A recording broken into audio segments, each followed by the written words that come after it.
Este módulo se dedica al estudio de la génesis y el concepto del estado de bienestar.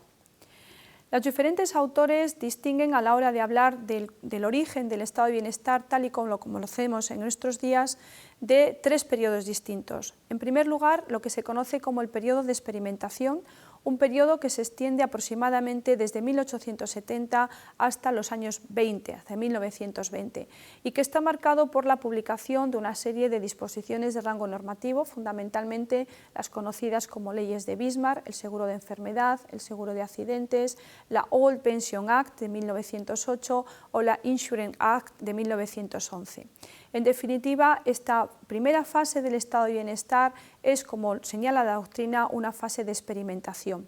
Esta fase está seguida posteriormente por un periodo de consolidación que se inicia y que comprende básicamente la década de 1930 y 1940. Se produce en este momento la expansión de los derechos sociales y lo que ya conocemos como moderno estado de bienestar. Hemos pasado de un momento histórico en el siglo XVIII, donde se reconocen los derechos civiles, a otro en el siglo XIX, donde se reconocen los derechos políticos, para acomodarnos en un momento histórico, en la década de 1930-1940, cuando hay un pleno reconocimiento de lo que se conoce como derechos sociales. Y finalmente hay un periodo de expansión que se inicia con cierta timidez a partir de 1940, pero que mayoritariamente la doctrina sitúa después de la Segunda Guerra Mundial. Es con ocasión de la necesidad de reconstruir las maltrechas economías de Europa que han quedado después de este conflicto bélico, cuando muchos de los estados se plantean la necesidad de dar cobertura a la población que carece de recursos, de una serie de ingresos, de una serie de rentas, de una serie de servicios, con el fin de garantizarles unas condiciones de vida más o menos dignas.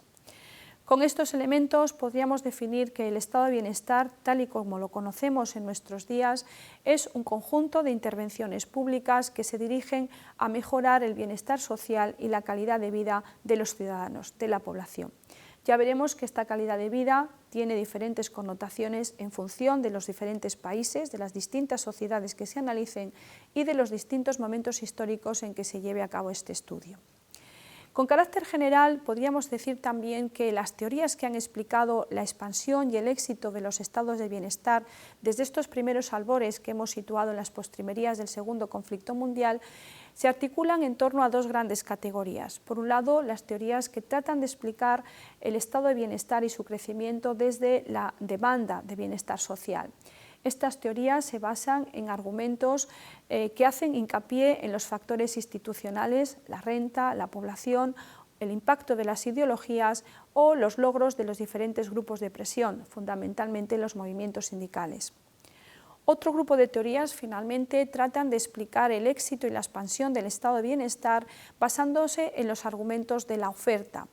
Hacen alusión expresa a la organización del propio sector público, a la evolución de la economía, a la legitimidad del Estado para intervenir en la misma y a la extensión de los servicios sociales. Desde esta perspectiva se trata de analizar, por consiguiente, cómo el Estado, el sector público en general, tiende a suministrar, debido a su configuración, debido a ese deseo de anticiparse en alguna medida a las necesidades de la población, cómo intenta suministrar prestaciones a la ciudadanía. Unas prestaciones que inicialmente se suelen vincular a la condición de ser trabajador, pero que luego con el transcurso del tiempo se han ido ampliando y extendiendo no solamente a los trabajadores y a sus familiares, sino básicamente a toda la población que se encuentre en una situación de precariedad, de ausencia o de carencia de recursos, en definitiva, de necesidad económica que no le permita dar cobertura digna a las necesidades vitales.